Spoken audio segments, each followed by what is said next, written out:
What's going on? Welcome to episode 48 of Dispersing the Cloud. I am in the dungeon tonight, and I got laundry going, so I apologize for the noise, but it's not live, so it is what it is, and these last couple of episodes of this year are kind of going to be makeshift. To recap my week last week, I actually did read a book this week, so I'm kind of stoked on that. Monday, Tuesday didn't work. We're off the fire cleanup. It was shut down. Wednesday had a production job in San Francisco. Thursday didn't work, but again, 4 days off really gave me a lot of time to catch up on all the stuff that I hadn't been doing. We were working 12-hour days and 7 days a week, so it was kind of rough. But everything's kind of like it was nice to have that time, have that time to get some stuff in order, make some phone calls, catch up with some people, get some actual solid time in the gym and not just rushing through a workout. Speaking of which, my back is destroyed. Yeah, it was a decent week. And then Friday, I got a call and I went back on Friday, back on fires, and I worked Friday, Saturday. Today's Sunday. I worked Sunday. And so they're back on cleanup. We switched from 12-hour days to 10-hour days, so I have a little bit of extra time. Talked about maybe doing some private lessons for wrestling up in Ukiah for my brother's team. And yeah, it gives me a little bit more time to kind of get stuff done. Actually, today was the first day I took my laptop in the car on the way to work. So I got an hour of screen time as far as putting together some projects. Last week I talked to the Would You Like to Be an Artist chick. That's probably, you don't even know what that is. Actually, by the time you see this, it'll be in the works. So it's a really cool book with wood art and poetry, and I'm going to try to make an actual art display out of it and pitch it to some galleries. So I got that working. The Owl Who Asks Who, or There's an Owl in Our Car, working title, is almost complete. We're going to release an iPad version of that coming up here in 2 weeks, hopefully before Christmas. Yeah, so those are kind of just the things that I've been working on. Making the move here pretty soon to Missouri. I think I already told you guys that in the videos. Again, no one's watching these, but just recapping my thoughts.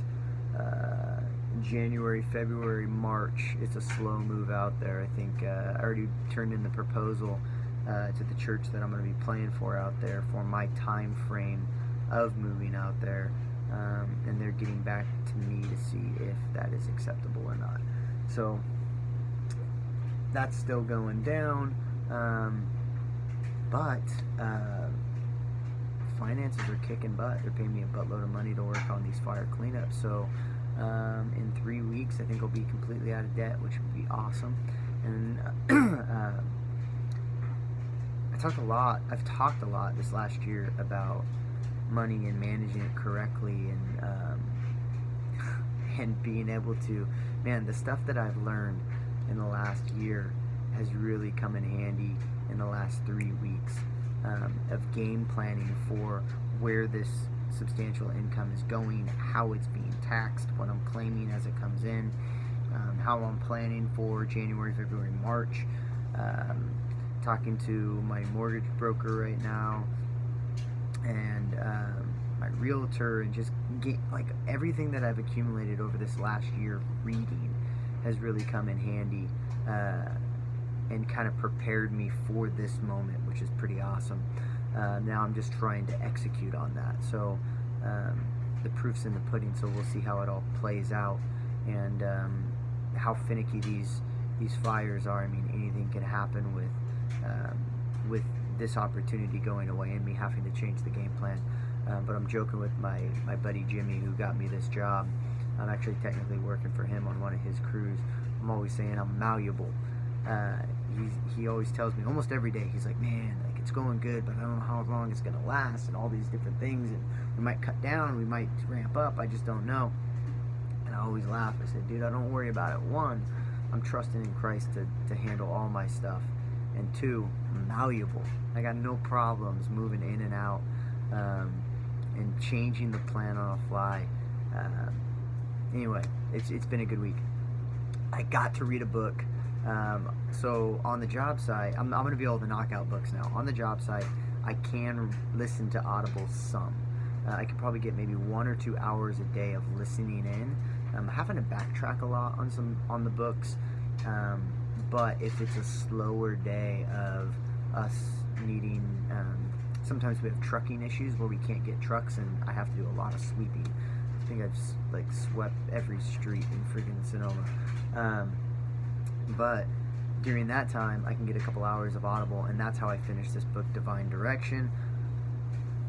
Perfect timing, man. Every time I read a spiritual book, I feel, not every time. Red Letter Revolution still really didn't do it for me. Got that great story about the Buddhist monk out of it, but this book, Divine Direction, was amazing. 5-star. I'm gonna revisit this book. This will be one of the ones that I revisit every single year, and I'll read it every single year. It fit perfectly in for what I'm doing right now and the big risk that I'm taking to make this move. It's insane, but it fit, man. The church that I'm actually going to start attending out there, not the one that I'm playing music for, there's a church called The Crossing that I've been following for the last 3 or 4 months. I really dig their message. I dig their pastor. And I've been following them, and they had a sermon last week about Abraham and how when he left, God didn't give him a defined direction. He just said go, and he said, I'll show you along the way. And sometimes, I mean, a lot of times in my life, that's kind of how I operate. I get a feeling like I'm supposed to be doing something, pray about it, and I just go do it. Most of the time it works out great, because I feel like one, if you're sitting there and you don't believe in God, I feel like when you just have faith that things are going to work out, you put positivity out there, you tend to get a lot of positive stuff back, even through the rough trials and the rough tribulations. And clearly the last 3 months have been rough for me.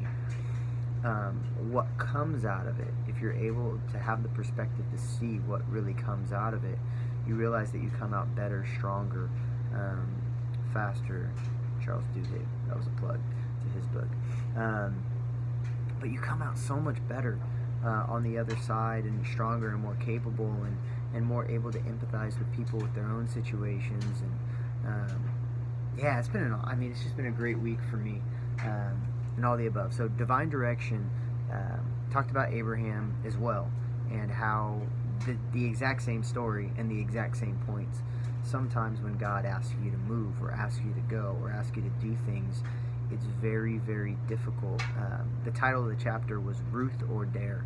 If you guys know the story of Ruth, Ruth was one of the daughter-in-laws of a woman named Naomi, and Naomi's husband and all of her sons died, and she told her daughter-in-laws to go back to their homeland, because it would be easier for them there. And Ruth made a decision. She said, no, I'm not going to do that. I'm going to stay with you. And it was a very difficult thing for her to do, because literally Naomi was extremely poor, and they were going to have to beg for food and scrounge. It would have been really, really easy to go back and do her own thing. But the basis of the story is that Ruth chose God. She chose Naomi's God. She chose Yahweh. She felt something there, and wanted to stay because of that. And she ended up she actually ends up being part of the lineage of Christ. Christ came from her lineage. So, and that's a woman who literally had to beg for food, and man, we don't know the ends of our stories. I think that's the moral of it, or that's not the moral, that's the point of that story, of that chapter, Ruth or Dare. The next note that I wrote is, do not go where the path may lead. Go instead where there is no path and leave a trail. And that's Ralph Emerson. I thought that was an amazing quote. Man, a lot of times I feel like that's exactly how I'm trying to live my life. That's what I want to do. I don't want to go where there's a path. I want to go where there's no path, and I want to make a path. These last couple weeks, maybe 3 weeks now, that I've had a job. It's an actual job. It doesn't feel like a job at all. One, because I have a different mentality when it comes to having jobs. Normally when you have a job, you feel trapped by it. This has been a really pleasant experience because I know I'm not trapped by it. The job doesn't have me, I have it. So it's pretty awesome. Two, it's the most normal I've felt in a really long time. Like it's almost like I'm like undercover or something like that. Like I'm in this weird world where everybody around me is working and living, and I'm literally just there checking things out and getting a paycheck. Hey guys, what's going on? Yeah, we're getting paid, that's great. But I don't feel at home. And I think as I continue on this game plan of having a full-time job, it's probably going to feel like that. I don't see myself looking at jobs the same way anymore. I don't know. It just doesn't feel like a job. I'm not fearful of losing it. It doesn't affect me one way or the other. It makes it very easy for me to accomplish some of my financial goals back there.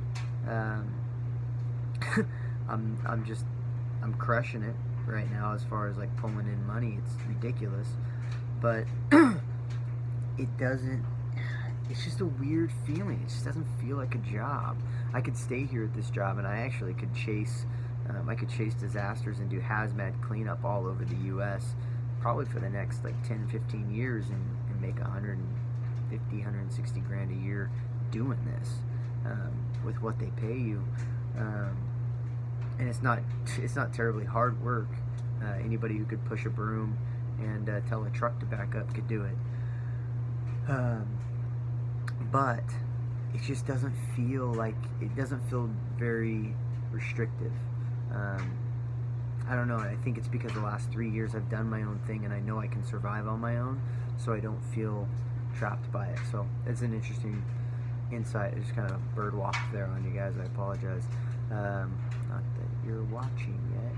We are not changed by the promises we make to God. We are changed by believing the promises that God makes to us. This is huge.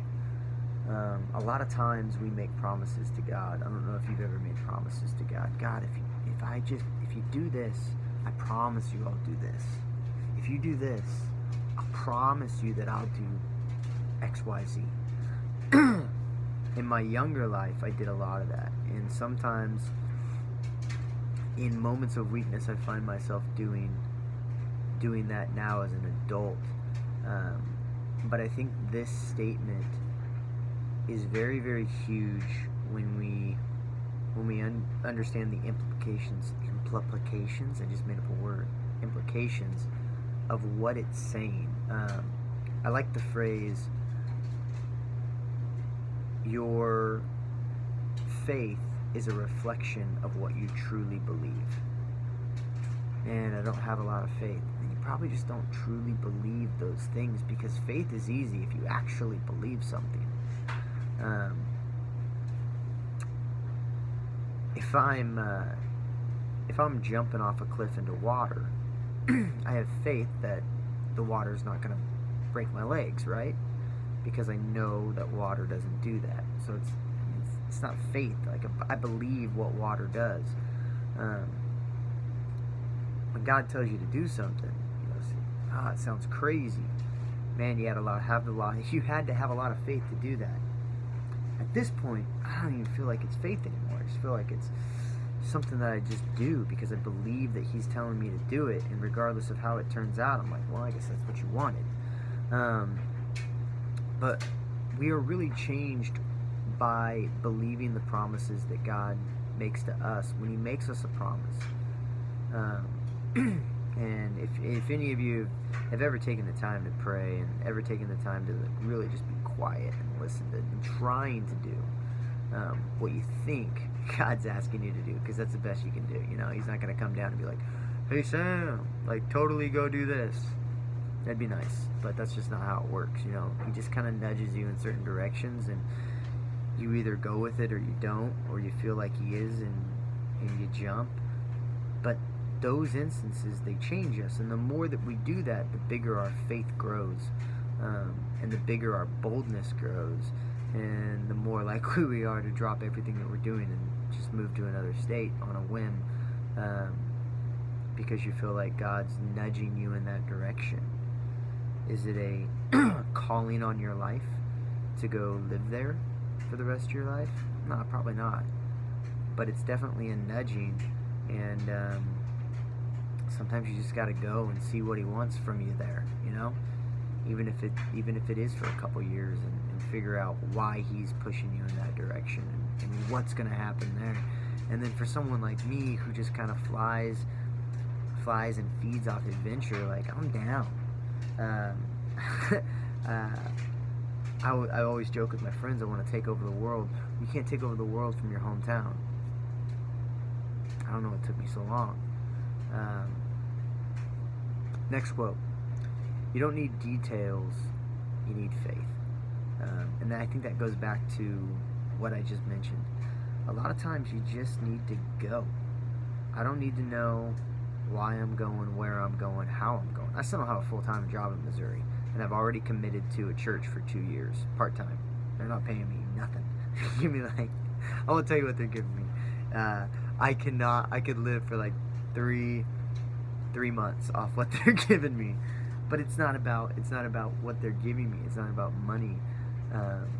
It literally is about feeling like you're supposed to go do something. Looking for doors and opportunities. This was a door and an opportunity that they gave me to do that. And then trusting Him the rest of the way. And, you know, I took this job before the fire job came up. I took this job with knowing they wanted me to start in January. Knowing that I had no cash, nothing. All my money's poured into Josh and the Sock Army. It's poured into the EP and the album. It's poured into the, there's an owl on my car. Like all these passion projects. I got no cash. And literally I just remember sitting there praying, crying, right? I feel more comfortable saying that it's not live, because I know you're not going to say it. You're not going to see this for like 3 months. And then it'll be like, yeah, that was old Sam. New Sam doesn't cry.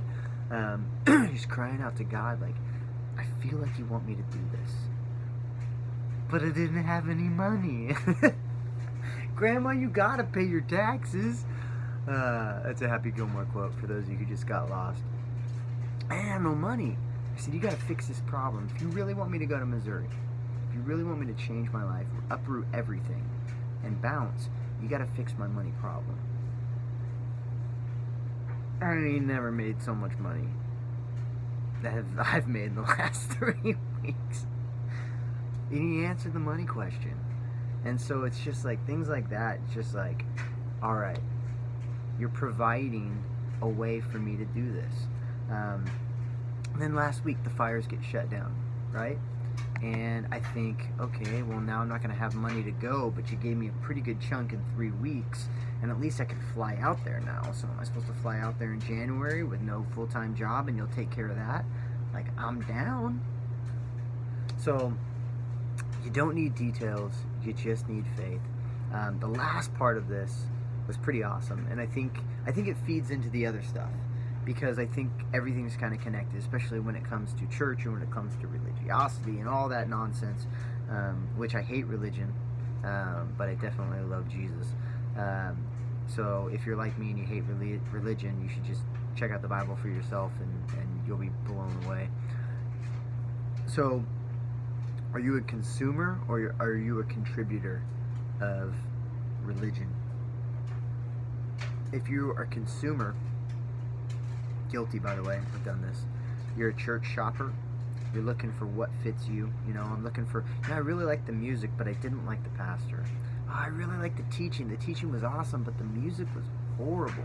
You know, the music and the teaching were good, but the kids program wasn't really a good fit for my kids, so, you know, we're still shopping. What are you shopping for? A suit? A new bed? That's not how it works. Before churches were formed, people weren't allowed to be Christians. Like, you got your head chopped off for being a Christian. You got burnt alive at the stake for being a Christian. So the church was literally just the people. They would meet in houses, and they would commune with each other. They'd talk, they'd help each other out with monies, and they'd share everything. Like, that's the church. Now, I'm not telling you to go start a socialist freaking convent. You know how I feel about socialism, and if you've watched any of my other episodes, I'm definitely a capitalist. But what I'm saying is, if you're looking to get something out of church, you're a consumer. Going to church is about contributing. Going to church is about serving. Going to church is about other people. It's not about you. My brother, whose cave that I'm in right now, who's letting me live with him for free, I'm gonna pay him. But I haven't told him yet. But he's just an amazing person. He always tells me every time I get upset, I'm like, hey man, my music hasn't taken off yet. Hey man, I haven't done this yet. Like, I feel like I've sacrificed a lot. Sorry, the battery's dying. I feel like I've sacrificed a lot, but this hasn't worked out yet. And this over here, and I'm struggling over here. Like, I want this to happen in my life, and I'm doing the best I can. He always stops me, and this is from John Eldridge. He says, it's not about you, man. You got to remember, it's not about you. And that always grounds me, because it's not about us. It's about other people. And that's what it's really about. So this book, Divine Direction, I don't have an author because I'm a horrible podcaster / video maker. Divine Direction. Check it out. At the end of the year, so what I'm doing is I'm compiling a list of all the books that I've read, and that will be on my website if I ever have time to do it with the amount that I'm working right now. Next week's easy. What am I doing next week? I am working every single day next week, 7 to 5, and with a couple hours of drive time. But I am going to try to read Pot Stickers, as the book that I'm working on right now, which is pretty cool. I started it today. I am finishing up some stuff with There's an Owl in Our Car, which is pretty cool. And you know what? See if I can quickly do this. I can show you guys the cover to There's an Owl in My Car. And by the time you see this, it'll be out. So you need to go pick it up. I can show you the cover. Got my little iPad here. Boom.